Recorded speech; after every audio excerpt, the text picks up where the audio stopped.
Bismillahirrahmanirrahim. Assalamualaikum warahmatullahi wabarakatuh.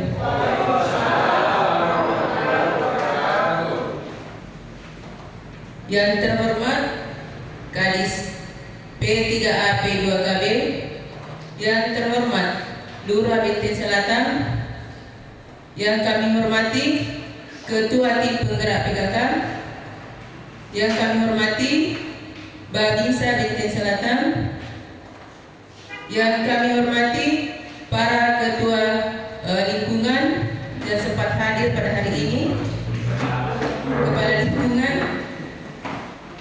yang kami hormati para PKB PLKB, sambutan Lurah Benteng Selatan. Kepada Bapak disilahkan dengan hormat.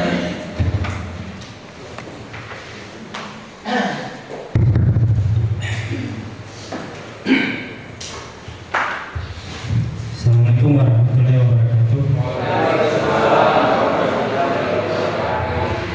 Yang saya hormati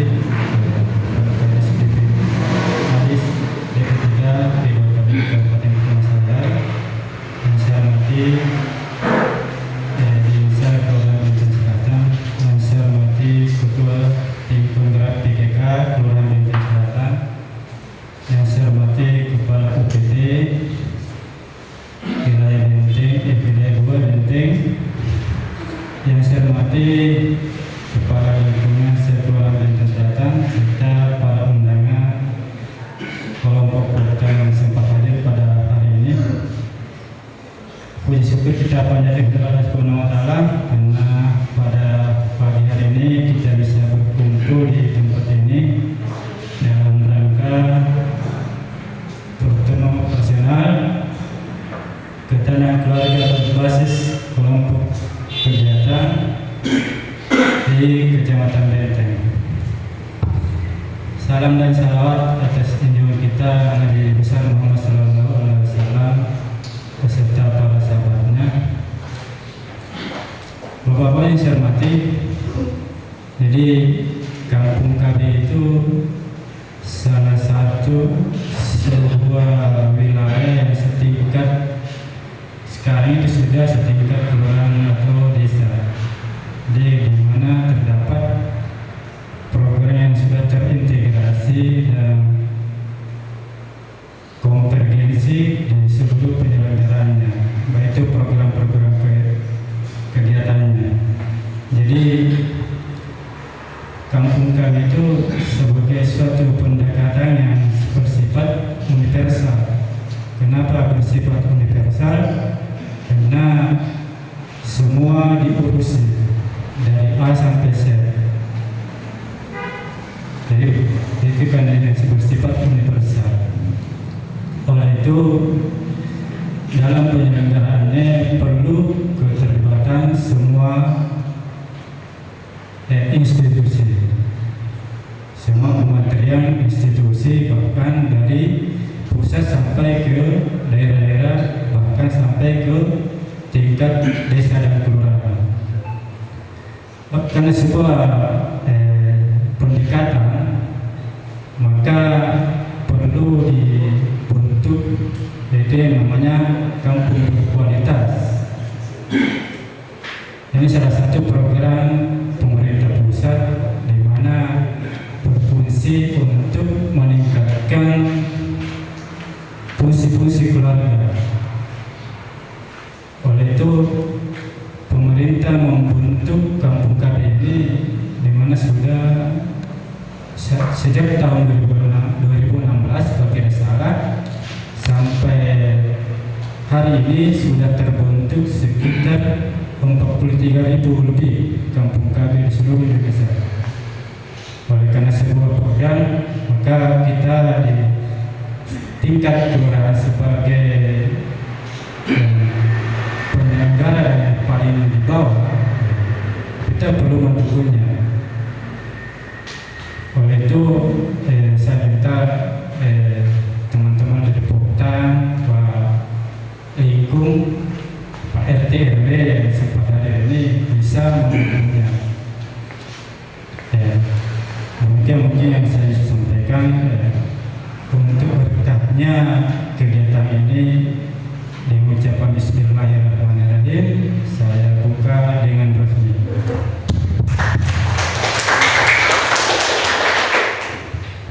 Acara selanjutnya sambutan Kepala Dinas P3A P2KB Kabupaten Kepulauan Selayar dalam acara pertemuan operasional ketahanan keluarga berbasis kelompok kegiatan tingkat Kecamatan Benteng.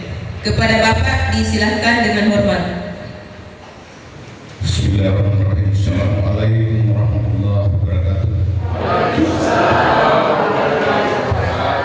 Alhamdulillahirabbil alamin. Salatan wassalaman ala Rasulillah. Asyhadu an la ilaha illallah wa asyhadu anna Muhammadan abduhu wa rasuluh. Ya, kami hormati dan kami banggakan Pak Lurah. Ya, kami hormati Bu Lurah ini dulu ini kebetulan di kantor saya, jadi bahkan awal-awal saya masuk banyak menimba ilmu dari Bu Lurah. Ya, kami hormati dan kami banggakan Pak Binca, Kepala UPT Wilayah 2, yang kami hormati juga kami banggakan para kepala dusun, kepala RT, RW, kepala lingkungan ya, karena saya biasa dulu waktu camat banyak-banyak berhadapan dengan kepala dusun, para ibu-ibu kader, hadir sekalian yang berbahagia.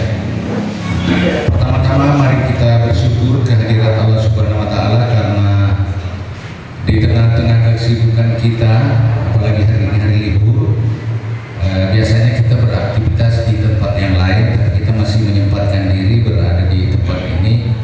Jadi kita ini adalah kalau di proses pelaksanaan pembangunan itu dikatakan development agen perubahan. Jadi kita berada di tengah-tengah. Jadi satuan wilayah itu transformator, dia menerima dan menyampaikan. Nah, itu posisinya. Nah, sehingga memang sangat penting untuk kita maknai, kita pahami apa yang akan kita sampaikan hari ini. Kemudian mari kita bersyukur dan bersalawat kepada baginda Rasul Muhammad SAW sebagai uswatun hasanah atau contoh teladan terbaik sepanjang masa. Bahkan Michael Hart menempatkan Rasulullah sebagai top 100 tokoh berpengaruh. Jadi dia di urutan pertama, dan ini yang menulis ini adalah orientalis, bukan dari orang Muslim. Itu jadi luar biasa pengaruhnya Rasulullah, dan salah satu yang ditanamkan kepada kita itu adalah konsisten terhadap komitmen. Jadi apa yang dinyatakan diupayakan bisa dilaksanakan. Itulah Rasulullah. Nah, kembali kepada fokus kegiatan kita hari ini, Tukapung KB sebenarnya luar biasa, karena ketika fungsionalisasi kampung KB itu berjalan dengan baik, insya Allah kelurahan atau satuan wilayah di tingkat desa itu tidak akan sulit. Kenapa? Karena di sana itu di sini ini ada Pokja.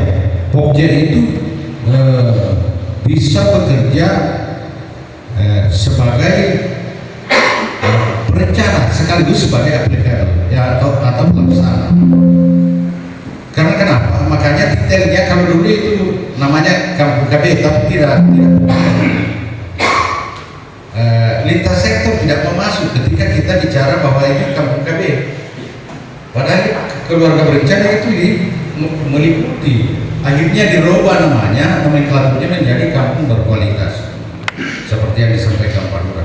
Di kampung berkualitas itu siapa saja bisa masuk. Siapa saja bisa masuk.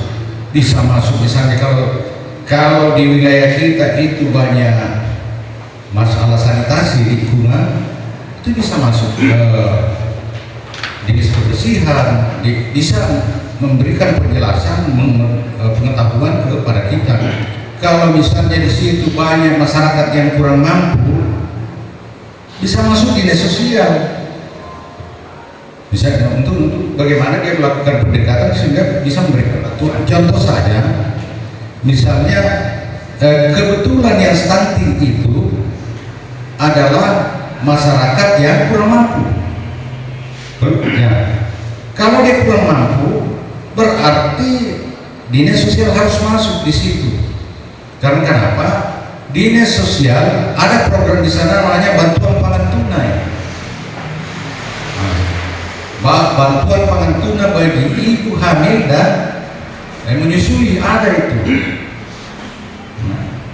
Jadi tidak hanya kita, kemudian juga dinas-dinas lain. Misalnya ada di sini ya, kalau misalnya kan sekarang itu di bidang pertanian itu sudah ada rekayasa. Kalau dulu memang kita harus sedia hamparan baru bisa menanam. Sekarang itu biar tidak. Nah ini bisa masuk pertanian. Bagaimana kita memanfaatkan pekarangan dengan menggunakan modal misalnya polybag, atau ada juga menggunakan pipa itu hidroponik ya. Ini dia bisa masuk. Atau misalnya banyak yang rumah-rumah kumuh.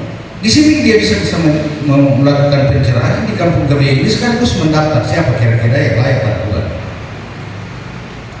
Tapi karena ada kesalahan persepsi, lah andai kalau KBI konsenan ini, mereka berkesimpulan bahwa KBI itu lebih dekat kepada alat kontrasepsi. Padahal tidak. Dulu kan selalu kita bergambaran ketika kita dengar kata KBI, maka yang ada pikiran kita itu kondom, suntikan, pil. Padahal itu salah satu bagian dari upaya pengendalian penduduk. Pembangunan keluarganya itu luas. Nah, salah satunya itu adalah pembentukan kelompok kegiatan dalam rangka memperbaiki kualitas keluarga. Jadi mulai dari bina keluarga balita sampai lansia itu ada.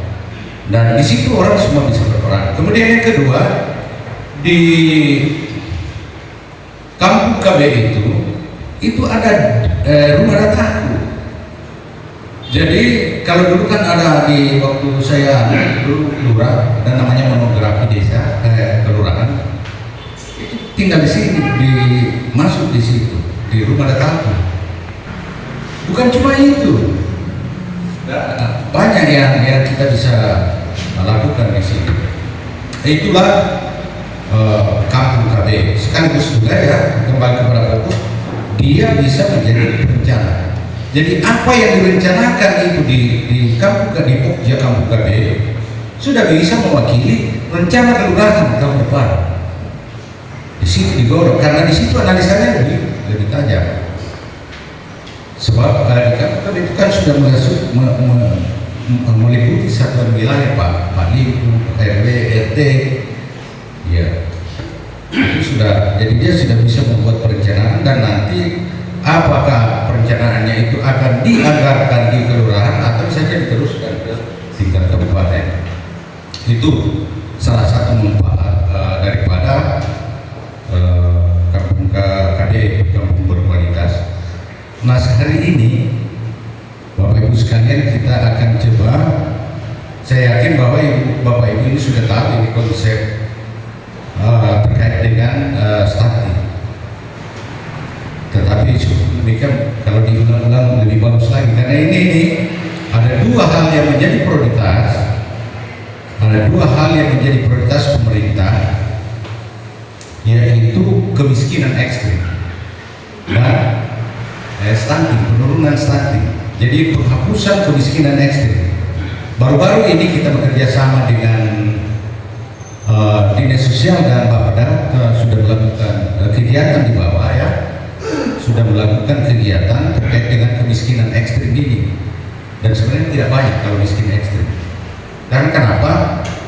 Itu ukurannya kemiskinan ekstrim itu adalah pengeluaran per hari 10.000 per orangnya, 739 rupiah. Nah itu. Jadi ketika kita pengeluarannya tidak melampaui itu berarti kita miskin ekstrim. Ya. Dan cuma kadang-kadang kan Pak Rone Kayak di pulau, kalau kita tanya apakah dia miskin ekstrim atau tidak, kalau ditanya berapa pengeluarannya, pasti kalau di JPR dibilang kan tidak punya pengeluaran. Kenapa? Karena yang dia makan itu tidak terhitung, padahal harusnya dihitung. Misalnya beras, dihitung itu sebagai pengeluaran, sayuran dan lain-lain sebagainya. Nah kalau tidak seperti itu berarti dia boleh jadi karena dia hanya miskin tapi tidak ekstrim. Dan kalau di Islam itu golongan fakir, memang setengah mati makanya. Itu ya. Yang kedua inilah stunting. Stunting ini melalui Perpres 72 ya diharapkan terjadi penurunan di 2024 itu sudah mencapai 14%. Nah angka kita di Kabupaten Kepulauan Selayar ini cukup tinggi. Jadi kalau dulu tahun sebelumnya 2021 itu hanya 27,29 kalau saya 27,27 kalau saya tidak salah, ini menaik menjadi 32,1. Artinya bukannya menurun ini angka stunting. Nah, dan dalam penanganannya ini sebelum saya masuk ke materi ini, karena ini materi ini sangat sedikit, saya coba berikan gambaran dulu. Dalam penanganannya ini pelibatan seluruh unsur, makanya ada istilahnya kompetensi. Makanya ada dua intervensi yang kita lakukan. Pertama intervensi spesifik, seperti yang dikatakan Ibu Lurah, intervensi sensitif itu kalau kasih makan,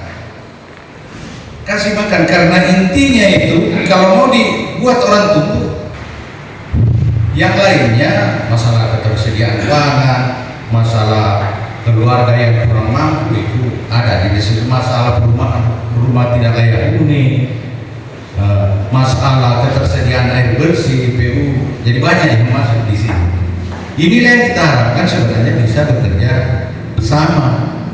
Ya nantinya seluruh program penanganan stuntingnya itu bermuara ke desa. Tapi yang inti harus ada memang pemeriksaan bagi mereka yang terdampak stunting supaya kita tahu apakah memang karena penyebabnya itu hanya karena kekurangan gizi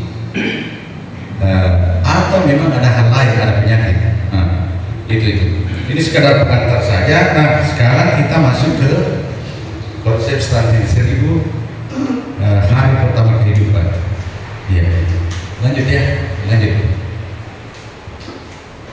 Iya, yang pertama agenda pembelajaran kita hari ini yaitu konsep stunting. Biasa di kadang-kadang ya sudah pernah keluh ya, baru-baru ada yang keluh kan? Ya, bisa bantu saya pengertian stunting itu ada di atas, karena itu lebih mudah itu, jadi ya akibat daripada kekurangan gizi kronis atau penyakit, terinfeksi penyakit secara berulang sehingga menyebabkan pertumbuhannya tidak sesuai dengan usia. Itu. Jadi ada ini sebelumnya saya berikan contoh. Ada itu di Padang, Sumatera. Waktu dia melahirkan, orang tuanya tidak mampu. Akhirnya dia diambil oleh orang Belanda. Dibawa ke Belanda, dipelihara orang Belanda. 30 tahun kemudian dia pulang ke Indonesia, temui ibunya, tingginya sama dengan orang Belanda. Ya, tingginya sama dengan orang Belanda, tapi wajahnya wajah Indonesia. Artinya ini apa? Bahwa dengan intervensi gizi itu bisa terjadi pertumbuhan berat badan yang, karena apa? Menurut Pak Prof. Aca itu sebenarnya di Indonesia, di dunia ini sama saja itu tinggi badannya pada usia kita ketika kita berikan intervensi gizi yang sama. Jadi kalau dikasihkan makanan yang sama, apakah dia bayi India atau bayi Indonesia atau bayi Belanda, ketika diberikan gizi yang sama akan terjadi keseimbangan, paling beda-beda sedikit itu. Makanya sangat penting itu itu pemberian gizi. Sangat penting sekali pemberian makanan yang bergizi. Kemudian lanjut Pak Tahir, penyebab stunting. Jadi yang pertama itu asupan gizi selama hamil. Ya banyak ini sebenarnya bukan cuma asupan gizi. Ada dua hal yang perlu diperhatikan ketika seseorang itu hamil atau terhenti haidnya. Yang pertama adalah bagaimana kita memenuhi kebutuhan psikologisnya supaya ibu tidak stres, senang selama menjalani kehamilan. Toh yang akan dilahirkan ini adalah anak kita. Ya, makanya apalagi kalau bawaan idam, jangan kan kalau bawaan idam banyak-banyak biasanya ibu tidak terharu, emosinya tidak terkontrol. Kadang-kadang kita marahi, orang tidak bisa. Layanilah istri dengan kasih sayang. Kalau misalnya dia tidak sempat memasak atau mencuci pakaian, laksanakan itu. Toh yang diurus ini adalah istri kita sendiri. Yang salah ketika kita mengurus istri orang lain. Ya, tak? Makanya di sini ini sudah ada, karena ketika dia senang itu akan berpengaruh positif kepada janin. Ini yang kadang-kadang kita lupakan, apalagi kita kebiasaannya di Selayar. Ada begini, itu kalau kita dilarang, bukan dilarang, tidak dibenarkan seorang laki-laki yang akan pergi ke dapur. Ini anggapan yang salah. Karena kalau kita tidak punya pembantu, ya mau tidak mau ketika istri kita hamil, supaya jangan terlalu berat, karena kalau juga bekerja berat itu bisa berpengaruh juga pada janin. Ya lakukan. Yang kedua, pemenuhan gizi. Jadi kebutuhan gizinya itu karbohidrat, protein, mineral, dan air itu harus seimbang. Kalau dulu waktu saya sekolah SD namanya 4 sehat 5 sempurna ya, ada namanya 4 sehat 5 sempurna. Kurnia berubah lagi B3 berimbang beragam bergizi ya, bergizi berimbang beragam. Kemudian kalau istilahnya PKK B2SA pasti tahu ini B2SA. Padahal sebenarnya adalah asupan gizi yang sesuai dengan keadaan seseorang ketika dia hamil. Ya. Jadi jangan juga kalau kebanyakan protein juga bahaya juga, ya sampai gemukan. Kemudian ditambah dengan, kalau ditambah dengan susu, itu ditambah dengan susu. Nah, tapi rata-rata bapak-bapak sekarang ini panggil saya bapaknya yang banyak minum susu di warung maru. Ini ya, bapaknya yang banyak minum susu. Padahal justru yang butuh susu itu adalah ibunya yang hamil, bukan. Yang kedua, kebutuhan gizi anak yang kurang tercukupi. Nah, ini juga banyak penyebabnya, sehingga pertama itu kalau di Selayar sebenarnya andai kita pintar paham, itu yang dibutuhkan untuk tumbuh adalah protein, terutama ikan. Selayar banyak, tapi ada kesalahan pola. Mudah-mudahan ibu-ibu di sini tidak seperti itu. Kalau dulu itu waktu saya masih kecil, ikan yang besar-besar itu, apalagi kan istrinya bapak saya banyak, pasti ibu ini punya perhatian khusus kepada bapak. Ikan-ikan yang besar itu yang gizinya bagus, dia makan. Sementara kita ini mungkin sisa-sisanya, padahal seharusnya karena dia tidak akan tumbuh lagi, paling tumbuh ke samping. Anak yang diutamakan yang berada pada terutama pada usia balita bawah 5 tahun, karena mereka butuh.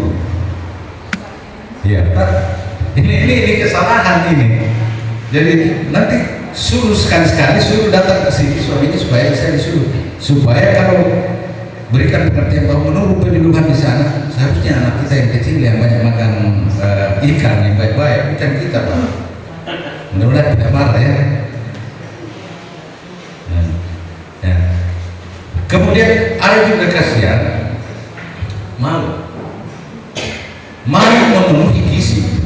punya pengetahuan terkait dengan gizi, tapi yang dibutuhkan itu tidak ada. Ya, tidak ada. Artinya ketersediaan pangannya tidak ada. Ini tugasnya sebenarnya dinas ketahanan pangan ya. Ya kayak di pulau. Itu di pulau, makanya banyak frekuensi stunting itu di pulau besar.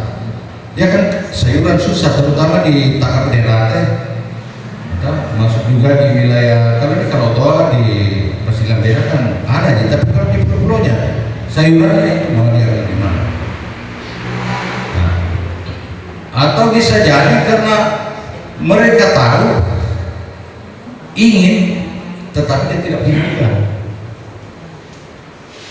Ya, inilah biasanya yang perlu dimasuki oleh dinas sosial supaya dia terdata, supaya bisa diberikan bantuan pangan tunai untuk ibu menyusui dan ibu hamil.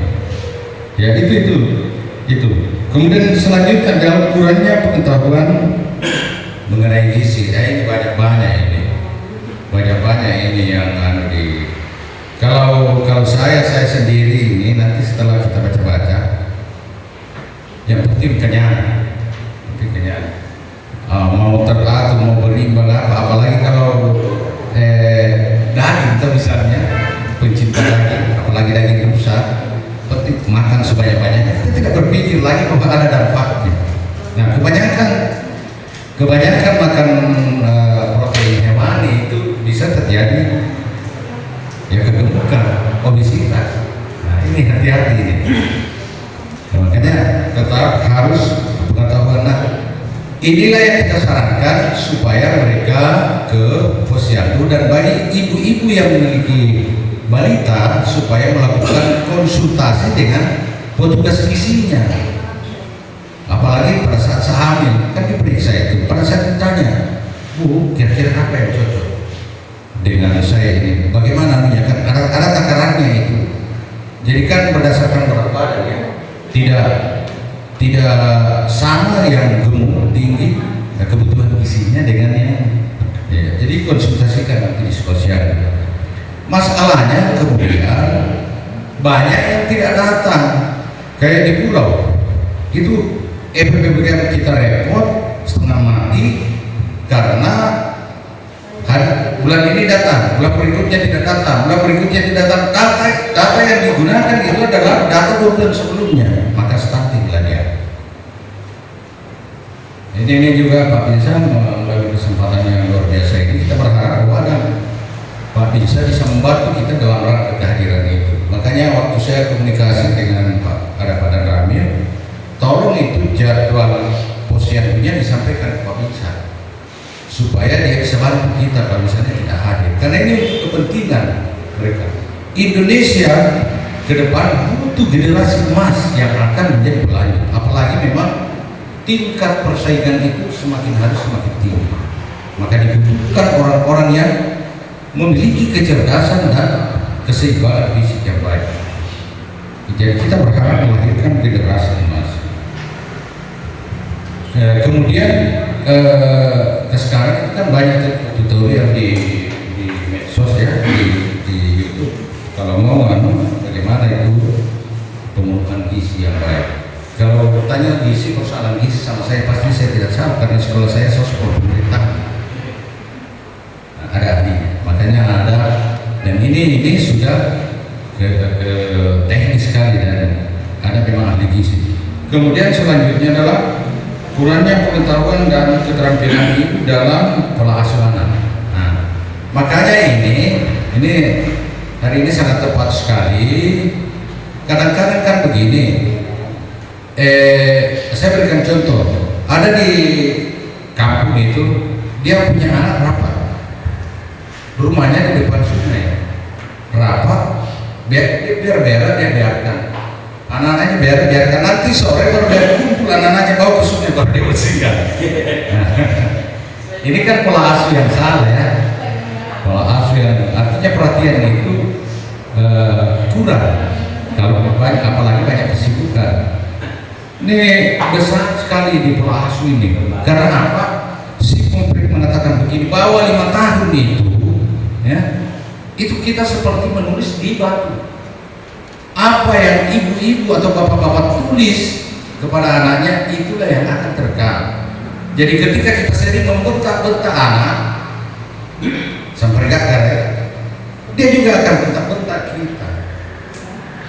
Kalau terbiasa kita pakaikan dia pakaian mini, maka itu tidak, setelah besar itu dia tidak lagi malu-malu ketika menggunakan pakaian yang terbatas. Makanya kadang-kadang itu saya lihat pola asuh di TK.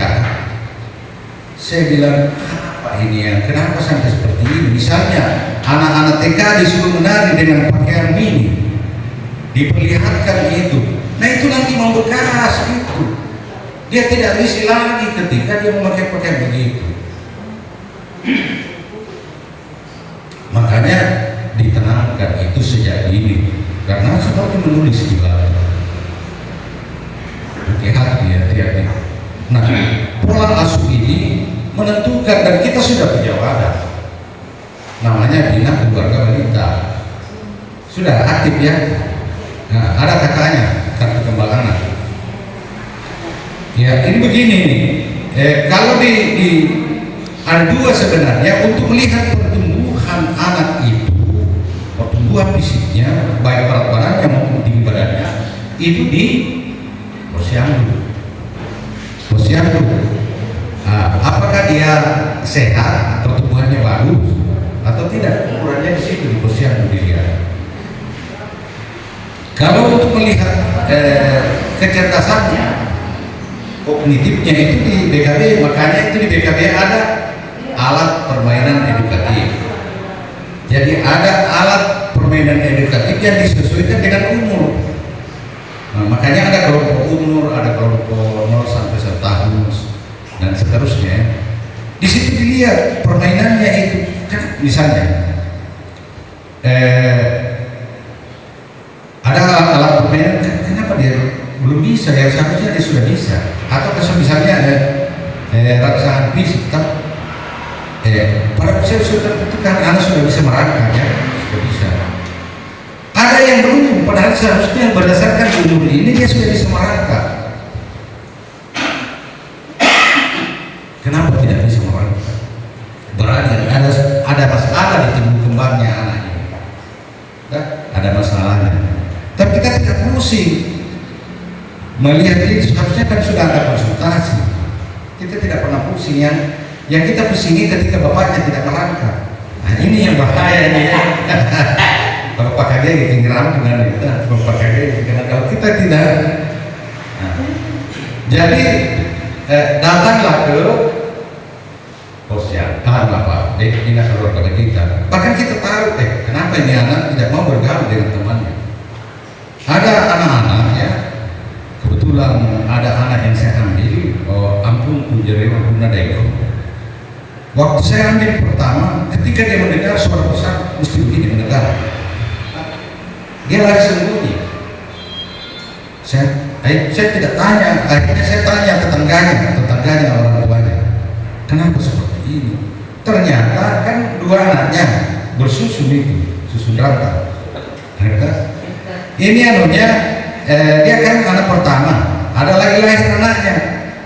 Ini kan anak butuh perhatian, butuh diurus, dimanjakan, diberikan perhatian. Sementara sudah ada yang harus diperhatikan, itu anaknya yang terakhir lahir. Akhirnya dia ketika menangis, dia dipukul anaknya. Nah, dipukul kadang-kadang sudah melampaui batas, ambang batas. Akhirnya dia menjadi takut, trauma. Nah, ini harus dikonsul, ini harus dirujuk. Ketika ditemukan itu di permainan BKB ini, ditemukan ini ada catatan di kartu KKA itu, kartu kembang anak dicatat, baru kalau perlu dirujuk ke apakah dia ke psikolog atau psikiater, karena sudah ada kesalahan pola asuh. Hati-hati dengan pola asuh. Makanya ini sedikit yang masuk kita ke agama. Yang sesungguhnya anak itu kullu yuladu mauludi ala fitratul satu. Masuk sedikit, walaupun saya setengah ustaz. Dan sesungguhnya anak itu lahir dalam keadaan bersih, suci, ausalihi, omajusi, yang akan menjadikan dia majusi atau nasrani itu tergantung dari orang tuanya, pengasuh. Ini agama sudah memperingatkan kita dari awal. Makanya sangat penting ini pengasuh. Ya, tidak usah kalau banyak yang ini pengasuh, yang datang kita akan ketawa ya. Kemudian terbatasnya akses pelayanan kesehatan. Tapi kalau di Selayar itu kecuali di pulau. Tapi kalau di pulau ya terbatas memang. Tapi kalau di darat tidak, kita akses pelayanan kesehatan kita deh. Bagus. Kalau di pulau kan kasihan, biasa dia mau ke puskesmas harus nyebrang laut. Nah ini juga sangat berpengaruh karena seharusnya dia sudah dilayani, misalnya dia terinfeksi penyakit, itu sudah harus dilayani supaya pertumbuhannya tidak terganggu. Kita tidak berikan layanan. Artinya bukan tidak diberikan layanan, dia tidak sempat sampai ke tempat pelayanan karena situasi wilayah, karena kondisi geografis. Kemudian kurangnya akses air bersih dan sanitasi. Ini juga karena sangat penting, karena kalau misalnya akses sanitasinya banyak genangan dan lain-lain sebagainya, biasa perkara diare 2 kali diare stunting di balita, karena itu luar biasa. Jadi asupan gizi yang seharusnya itu membuat dia tumbuh itu berubah menjadi untuk mempertahankan berapa supaya dia bisa sehat. Makanya dijaga sekali supaya anak-anak kita tidak sakit, tetap sehat. Kemudian kurangnya makanan, kurangnya akses makanan yang bergizi. Ini memang perlu motivasi jadi ini ada program yang kita gagas Pak Tahir, itu namanya Dahsyat Dapur Sehat Atasi Stunting. Ini ada tiga hal yang kita harapkan, di mana kan biasanya kan masyarakat itu cuma tidak tahu mengelola, padahal apa yang dia butuhkan itu ada di sekitarnya. Ini juga kaitannya dengan bisnis sodako ya. Dasar ini. Nah, ini kita harapkan bahwa ada pengetahuan, keterampilan untuk menyediakan itu. Jadi tidak harus makanan yang mahal. Yang penting unsurnya itu terpenuhi. Kayak sayuran, buah, protein, kemudian karbohidrat, air dan lain-lain sebagainya, itu tinggal dikelola. Jadi ada ada inovasi yang dilakukan di Bentusubu ya, desa Bentusubu, punya ini. Di desa Bentusubu itu dia bikin sendiri, dia berikan makanan tambahan, kemudian diuji, ternyata bisa menyebabkan pertumbuhan lebih cepat karena terpenuhi umumnya. Ini memang kita butuh ahli gizi, butuh ahli yang bisa mengelola makanan murah tetapi bisa memenuhi kebutuhan gizi kita. Di Selayar ini kalau kita bicara, makanya kalau banyak ikan di Selayar, kenapa banyak stunting? Karena ketidakmampuan menyiapkan makanan yang bergizi. Kalau bicara tentang makanan yang bergizi, saya pasti tidak tahu karena saya bukan dari sana. Konsultasi ke ahli gizi. Kemudian lanjut Pak, apa dampaknya? Kan kadang-kadang kita lalaikan. Nah, disinilah yang akan menyebabkan dia apakah dia menjadi generasi emas ke depan atau tidak. Kemudian kecerdasannya berkurang, yang jelas kalau ada gangguan otak kecerdasan berkurang. Kemudian gangguan pertumbuhan fisik, ya. Kemudian gangguan metabolisme dalam tubuh. Jadi sistem metabolisme itu terganggu.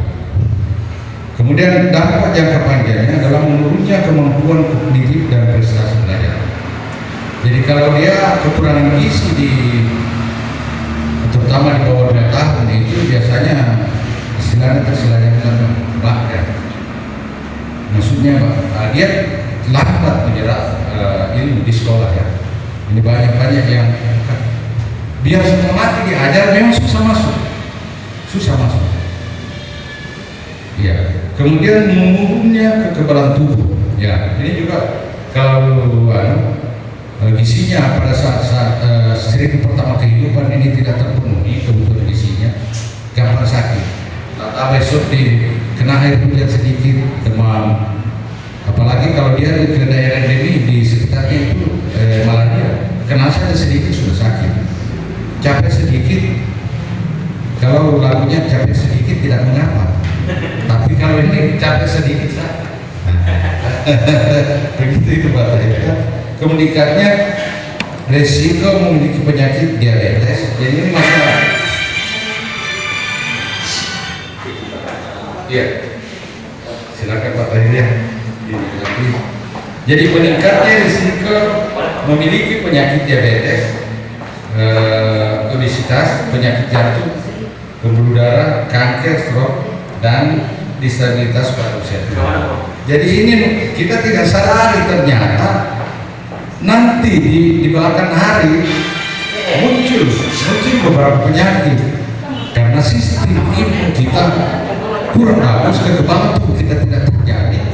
Biasanya terjadi diabetes, gula atau penyakit gula, jantung dan lain-lain. Ini sebenarnya bermula dari sini karena di bawah di usia pertama kehidupan itu tidak terbentuk sistem kekebalan tubuhnya.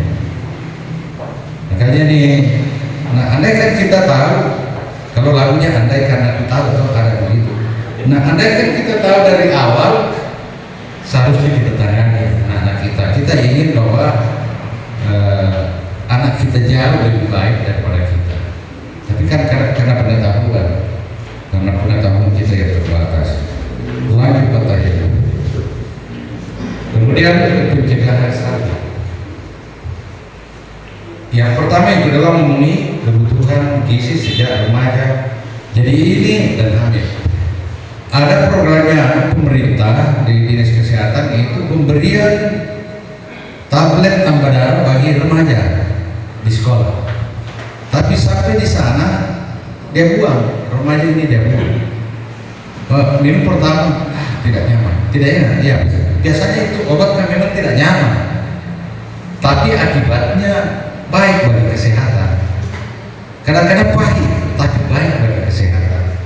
Nah, ini juga yang memang perlu diawasi. Jadi sejak mereka masih remaja itu sudah diperiksa kesehatannya, diperhatikan kesehatan reproduksinya.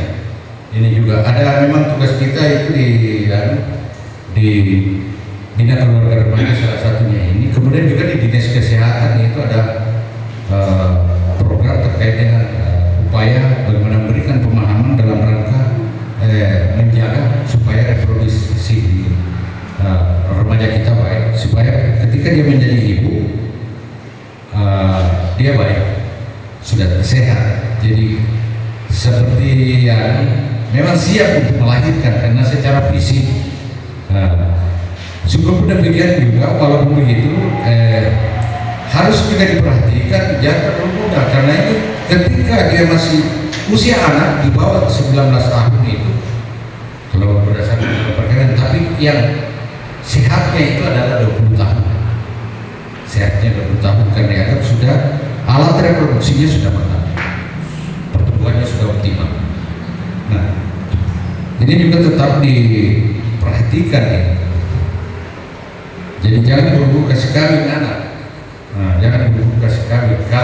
Tapi kan sekarang ini angka perkawinan dini di selain tinggi, ya bukan karena orang tuanya mau menginginkan anaknya cepat-cepat, tapi terpaksa harus dikawinkan. Ini dampak daripada ya seperti kos-kosan ya Pak ya. Dampak daripada kos-kosan itu dan media sosial. Jadi ingat bahwa ada pendidik lain yang tanpa kita sadari, ada pendidik lain yang mendidik anak-anak kita, dan salah satunya itu adalah ini ada Rasulullah mengatakan begini, ketika zaman fitnah itu datang, maka fitnah itu akan memasuki rumah-rumahmu walaupun kau tinggal di dalam. Barangkali ini yang dikatakan, mudah-mudahan ini belum zaman fitnah, tapi belum zaman fitnah ya, mudah-mudahan ya. Tapi secara faktual BIK-nya itu sudah memasuki rumah-rumah kita. Kejadian di Jakarta masalah BIK sampai ke ya sampai tanpa kita sadari, apalagi masalah-masalah vulgar. Kemudian pada saat hamil ya, dijaga juga pada saat hamil. Bagaimana kita menjaga supaya saya sudah sampaikan dari awal ya, penuhi gizinya, penuhi psikonya, buat dia di tengah. Kemudian beri ASI eksklusif sampai bayi berusia 6 bulan. Nah ini juga biasa kalau di kalangan artis dia tidak mau kasih nete anaknya, dia tidak mau kasih menyusui. Karena kenapa? Takut nanti kendor. Bahkan makanya melahirkan juga dia lebih suka melahirkan sesar. Takut alatnya itu, alat vitalnya itu menjadi kendor. Tapi kita kan tidak. Kita ini orang beragama. Masing-masing punya kegiatan, masih punya. Makanya susukanlah anakmu selama 6 bulan berturut-turut itu. Jangan ada makanan tambahan dulu. Biarlah supaya masa 6 bulan itu kebutuhan gizinya terpenuhi lengkap. Itulah hebatnya Allah. Dan di situ juga ternyata itu pembentukan mata anak dengan air susu ibu. Banyak-banyak yang mungkin karena banyak susu kambing, susu sapi, mentalnya jadi mental sapi, mental kambing karena banyak-banyak minum susu. Itu Allah itu. Jadi yang cocok untuk anak kita, untuk manusia itu adalah susu air ibu, apalagi diikuti dengan sholawatan. Ya, sholawatan misalnya, tapi ikuti dengan sholawatan ini, itu akan semakin menyebabkan anak kita berkualitas ke depan. Ya. Jadi kemudian mudah, gampang kiampalan. Kalau susu ibu itu tidak usah bawa termos, misalnya lampai gitu, tidak usah bawa air, tidak usah bawa coping. Tinggal kalau ada akhir-akhir, ibunya kasih kancing di sini, tempel, selesai nih. Nah, semakin sering dikasih semakin bagus untuk pemenuhan kebutuhan gizinya. Jangan dicampur-campur. Jangan dicampur-campur selama 6 bulan itu ASI eksklusif. Baru nanti ada MPASI, ada tambahan setelah di atasnya itu. Jadi ini kita kadang-kadang pandang remeh, padahal Allah sudah meletakkan itu sebagai gizi terbaik untuk anak-anak kita. Kemudian pemberian MPASI kita. Kemudian terus memantau pertumbuhan kembang anak. Jadi ada 2 tempat seperti yang saya sebutkan tadi, ada 2 tempat untuk memantau tumbuh kembang anak itu. Yang pertama di posyandu. Kalau terkait dengan pertumbuhan fisiknya, pemantauannya di posyandu. Kalau pemantauan perkembangan kognitifnya, otaknya di bina keluarga balita. Jadi ini bukan dibentuk begitu saja, manfaatnya besar. Cuma kita kan apa di sana pergi main-main. Kalau datang di sana, anak-anak disuruh bermain. Padahal di situlah kita melihat tubuh kembang otak anak melalui bermainnya. Nah, tapi kan katanya di sana dia bermain-main, nyusun-nyusun balu apa. Padahal itu melatih tingkat kemampuan otak anak kita. Kemudian selalu menjaga kebersihan lingkungan. Ya kan, mana desain dengan Pak Tangka saya mana Pak Tidronia apa ya supaya baik-baik itu ke saya. Mana Bapak baik-baik itu ke saya kan. Kemudian yang selanjutnya adalah konsep 1000 HPK. Pengertian 1000 HPK ada 3 ya. Kemudian nutrisi dan simulasi HPK, kemudian manfaat HPK. Ya, itu sudah kita bahas tadi ini di 80%. Lanjut saja ya. Lanjut Pak Tahir. Kemudian ini ada otak ya. Otak lihat ya. Otak anak 3 tahun yang diabaikan ternyata berbeda gambarnya. Lebih bagus saya juga tidak paham. Tapi lihat saja gambarnya, supaya paling tidak kita sudah bisa menilai bahwa perutnya lebih agak besar dia. Kemudian salah satu akibat atau bahaya stunting ya anak kurang cerdas. Ya itulah ya, berulang-ulang ada anak yang waktu kecilnya satu kali saja bahkan belum diberitahu dia sudah, misalnya dia dengar saja dia sudah tahu. Tapi ada anak yang biasanya marah-marah dulunya. Ini anak tak bodoh sekali, sudah berulang-ulang diajari tidak mau masuk, gimana stunting.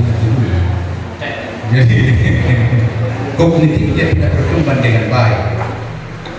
Dan kadang-kadang Pak, jadi saya biasa adakan sekolah yang berkebutuhan khusus. Saya kasih begini, Bu, itu yang berat itu sebenarnya guru kelas guru TK dan guru kelas 1 butuh kesabaran karena kita mau memberitahu supaya anak kita paham.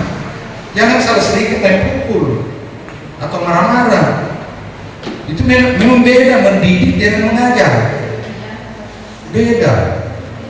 Kalau kita hanya mengajari, ya susah. Butuhnya kita begitu dikasih tahu dia paham, tapi tingkat kemampuan kognitif anak itu berbeda.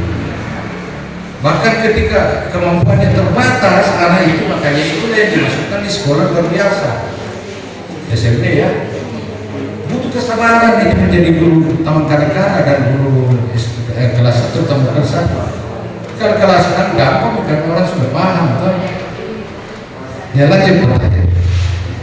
Ya, ini pengertian 1000 hari kehidupan pertama. Ya, nah, sudah ini sebenarnya ini sudah semua ini. 1000 hari kehidupan selanjutnya disebut kami. Awal proses kehidupan manusia yang dimulai sejak masa kehamilan, masa bayi hingga usia bertahun badannya.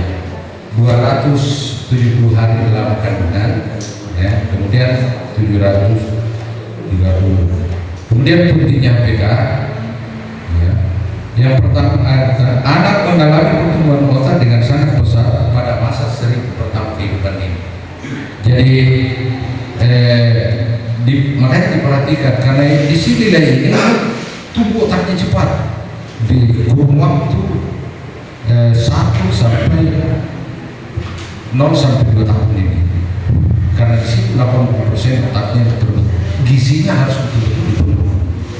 Kemudian terjadi pembentukan organ vital di otak, kemudian pematangan sistem pencernaan, kemudian perkembangan kognitif otak, kemudian serta sistem imun atau daya tahan tubuh. Ya, itu tadi sudah dibahas sebenarnya daya imun itu. Kalau ya salah satu ganti menaruh solusinya seperti menggambarkan seperti kemudian pemenuhan gizi yang baik selama 1000 hari pertama kerja akan membuat kemampuan anak untuk bertumbuh kembang menjadi lebih baik. Tidak usah dibahas. Ya. Kemudian lagi pertanyaan kayaknya sebenarnya sudah ada semuanya. Yang banyak saja ya. Karena tadi sudah dibahas. Ya. Nutrisi dan stimulasi, artinya rasanya sudah juga ya. Nah ini yang saya sebutkan tadi kebutuhannya ya. Ya. Jadi butuh protein, karbohidrat, lemak, serat, zat besi, asam folat, kemudian kalsium, vitamin B, kolin dan lain sebagainya. Lihat saja di atas. Jadi saya pun tidak berani menerangkan ini karena saya tidak paham. Yang paham ini ahli gizi. Jangan peringatkan. Menghindari makanan yang diawetkan. Jadi jangan sampai salah sedikit makanan itu makan siap saji atau ya minuman yang dalam ya yang tersiapkan ini anak-anak kita biasa kita lihat itu. Ada anak yang obesitas karena selalu makan mie instan dan lain sebagainya. Menghindari daging telur ikan yang dimasak kurang matang. Biasanya ditemukan telur setengah matang bagi harus matang ya. Kemudian kemudian membatasi kopi dan coklat di dalamnya terdapat kandungan kafein. Jadi anak-anak ini jangan dikasih. Sebaiknya, apalagi kalau masih usia balita baru dia sambil minum kopi merokok itu bahaya. Kemudian membatasi makanan yang mengandung gas atau nyanangkan. Nah, karena dapat menyebabkan keluhan nyeri ulu hati pada ibu hamil.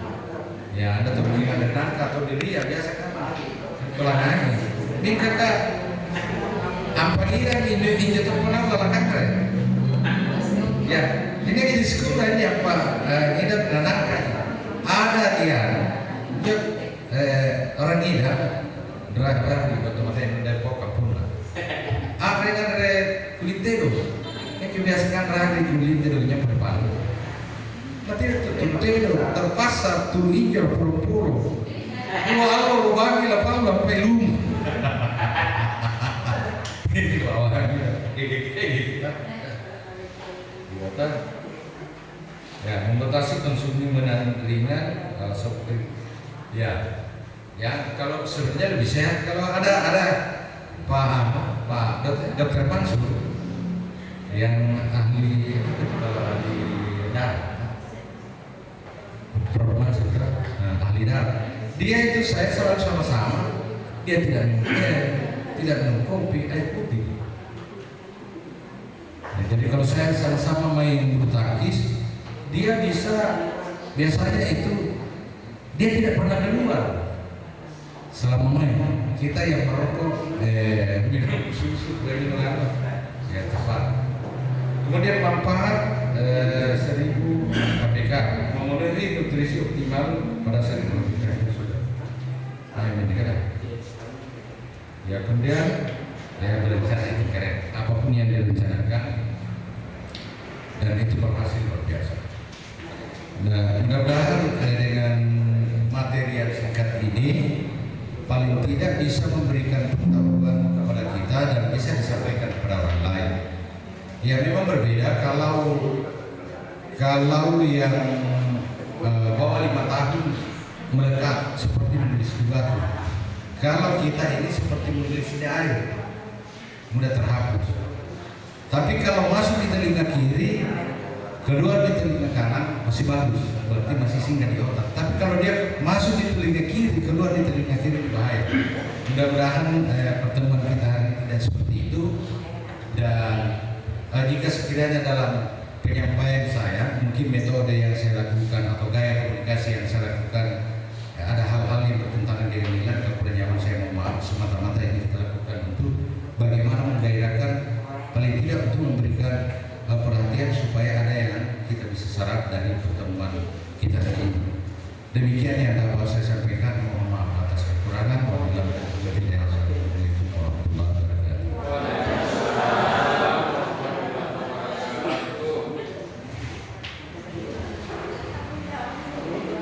Demikianlah materi yang disampaikan. Kepada Bapak diucapkan terima kasih. Acara selanjutnya acara sesi tanya jawab. Barangkali telah kutanam Bapak-Bapak Ibu, dipersilahkan. Tangani. Yang saya tahu begitu. Tetapi itu kan artinya yang baru-baru saja toh, yang artinya akhir-akhir ini saja kita tahu itu stunting.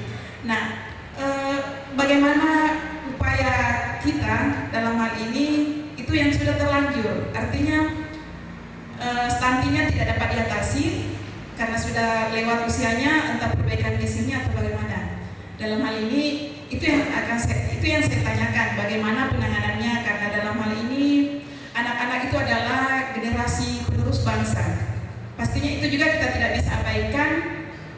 Bagaimana ini anak yang sudah terlanjur stunting, bagaimana upaya kita? Ya, itu saja.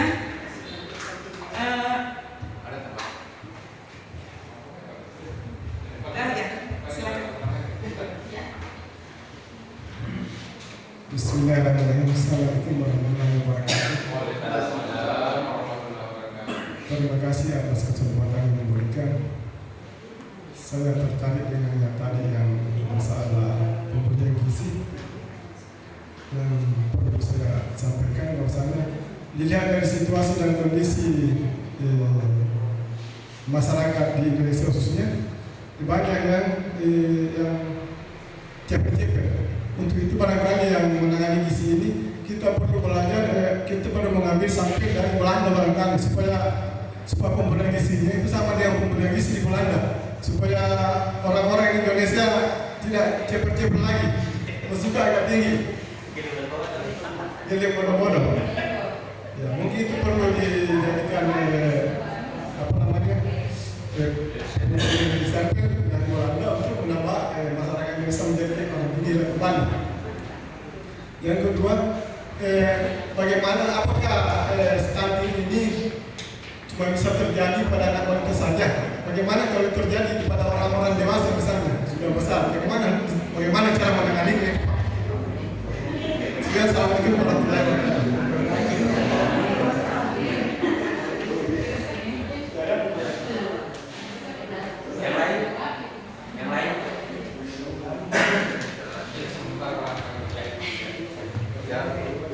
Luar biasa. Jadi ini penanganannya pada saat usianya lewat biasa ya, sama. Jadi yang spesifik itu praktek baiknya, bagaimana praktek baik supaya bisa diadopsi oleh masyarakat mengikuti pola pengasuhan pemberi makanan itu, seperti yang terjadi antara orang Belanda itu dan orang Indonesia yang diasuh oleh orang Belanda. Ya. Kalau sudah misalnya sudah fase A, misalnya sudah lewat 5 tahun ya, dan ini masih itu tetap isinya dia dan konsultasi resiko yang kita harus terima. Tertentu pembatannya akan banyak karena pencegahan fase pencegahannya sudah terlewatkan, jadi berobat konsultasi kadang-kadang ada ya ini kita juga heran biasa sehat dia tiba-tiba dia bulat. Nah, mungkin itu karena sistem kekebalan tubuhnya pada saat di balita ini tidak terpenuhi gizinya, jadi terpaksa harus banyak berkonsultasi dengan ahlinya. Saya ada gejala begini, bagaimana? Karena kan ada obat, tapi obat itu sifatnya tidak menyelesaikan secara permanen. Sama ya, saya pernah bertanya ke apoteker, saya bilang kenapa itu kalau saya ke dokter, kalau saya ke dokter itu berobat ringan, tapi tidak lama kemudian muncul lagi. Nah, contoh misalnya pada saat ada penyakit lain, tapi kalau saya minum ramuan, biasanya kalau sembuh betul, cuma susah sembuhnya. Ini pertanyaan yang sempat saya sampaikan. Dia bilang kalau herbal itu lambat tapi permanen. Kalau biasanya sifatnya hanya untuk sementara. Jadi memang ada fase yang bisa, ada obat yang menuntaskan, tapi ada obat yang meringankan. Apalagi kalau misalnya taruh misalnya kegelisahan, biasa kan orang gelisah. Ini kalau dikasih penenang, apalagi kalau sudah tingkat tinggi, itu akan ada ketergantungan dan bahaya. Makanya itu hati-hati dengan itu perlu konsultasi sama dengan ini. Ketika kita bermasalah dalam penyakit, ya sampaikan kepada ahlinya. Boleh juga mungkin penyakit kita tidak luar biasa, biasa-biasa saja, tetapi karena kepanikan, ada faktor psikologis sehingga membuat kita semakin merasa sakit, ada perasaan merasa sakit, sehingga menjadi hebat karena ketika psikologi kita yang dipengaruhi itu akan berdampak besar. Makanya tetap memeriksakan ketika ada gejalanya, tinggal diperiksakan karena fase itu sudah lewat dan itu hanya sekali dalam kehidupan. Makanya ini pemerintah wanti-wanti memberikan warning kepada kita supaya diperhatikan ini. Yang berada pada usia berhutang 2 tahun sampai tapi kan kita masuk sampai 5 tahun ya. Memang tidak gampang, agak lama ini di Jepang ini lama 30 butuh waktu 30 tahun merubah masyarakat Jepang itu menjadi kan tahun-tahun pada saat kita dijajah oleh orang pendek, dijajah oleh orang pendek. Sekarang itu orang Jepang kalau dilihat ya kemewahannya tinggi, bukan naturalisasi. Kalau kita banyak kita naturalisasi. Kemudian praktek baik ini masukan yang luar biasa.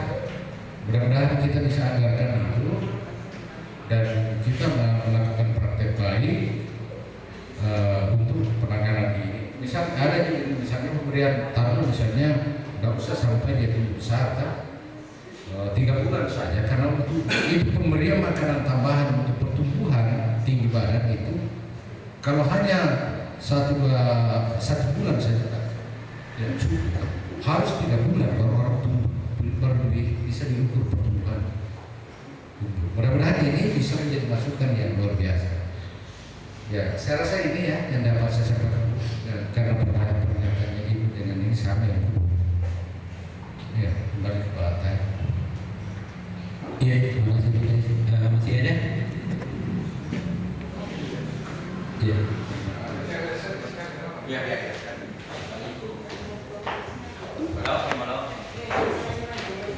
Bismillahirrahmanirrahim. Assalamualaikum warahmatullahi wabarakatuh. Ya, terima kasih atas kesempatan yang diberikan terkait dengan pemenuhan gizi untuk anak-anak balita dan mudah-mudahan kedepannya bisa tumbuh lebih besar ke depan dan bisa tinggi. Dan yang saya harapkan juga para ibu-ibunya juga sebenarnya petugasnya perlu juga diberikan karena katanya dari keluhan-keluhan mereka selama ini ketika mereka turun di lapangan dia anggap pekerjaan yang banyak tapi atau istilahnya insentifnya yang kurang. Untuk itulah saya harapkan kepada pekan mudah-mudahan bisa memberikan kepada mereka itu agak tinggi lah sedikit. Segala usulan saya itu Pak, mudah-mudahan ya, masukan. Siapa tahu pelayanan kurang isi, nah itu yang diharapkan ya. Jadi sementara barangkali sudah, sementara saja barangkali ya. Assalamualaikum warahmatullahi wabarakatuh. Ya, terima kasih. Sebenarnya kita ini sudah juga, cuma kan kita tergantung dari kabupaten. Kalau BKKBN itu bertingkat itu harus bagus dia punya. Jangankan itu, ibu saja yang terlibat dari kelurahan ke dusun misalnya, itu atau dari dusun ke masyarakatnya untuk menggarap itu dapat. Tapi begitu kita menggarap dengan otonomi daerah, tidak menurut saya. Kita berharap kita mati. Saya kan biasakan kalau kita itu tidak rasional pemberian insentif ini tidak rasional. Tapi mudah-mudahan ke depan ini bisa menjadi perhatian bagi pemerintah daerah atau kita kembali bertingkat. Kalau di waktunya bertingkat, banyak BKKBN. Ini sudah semakin terasa. Saya pun kadang-kadang keteteran juga ya, karena terbatas. Tapi inilah pengabdian. Untuk khusus untuk pendamping keluarga, ya, ada pendamping keluarga di sini. Ya, ada tim pendamping keluarga itu ada. Dia dikasih pulsa, kemudian 300.000 ya, bulan. Tapi itu dibagi 3 ya. Dikasih pulsa kebutuhannya. Ya, ini juga kita tampung. Jadi ada 2 hal yang lahir dari forum ini, pertemuan ini. Yang pertama itu bagaimana praktek baik itu dilaksanakan supaya ada contoh bagi masyarakat penanganan terhadap pemberian gizi bagi balita. Yang kedua ini bagaimana ini kita berpikir untuk bisa memperbaiki insentif daripada para kader. Ini bisa menjadi bahan masukan. Mudah-mudahan juga ke depannya saya tidak pindah lah, karena saya sudah dekat-dekat pensiun. Kakak saya sudah pensiun 4 tahun. Nah, cuma saya berbicara sedikit. Nah, itu kakak saya, dia sudah pensiun, berarti tidak lama lagi saya juga akan pensiun. Jadi ada 3. Di Benteng itu saudara saya jadi camat 2, Bapak Tatonra itu terakhir dengan Pak. Kalau saya di waktu-waktu ini memang ya yang tersembunyi di bawah. Nanti setelah baru kita ya. Cuma catatannya kedua-duanya saya berbeda. Ya. Terakhir pada dia ada penyampaian dari Ali bin Abi Thalib yang terkait dengan didik anak-anak dengan baik karena zaman dengan zamannya akan berbeda. Demikian kurang lebih yang mau dimaafkan. Wabillahi taufiq wal hidayah. Assalamualaikum warahmatullahi wabarakatuh.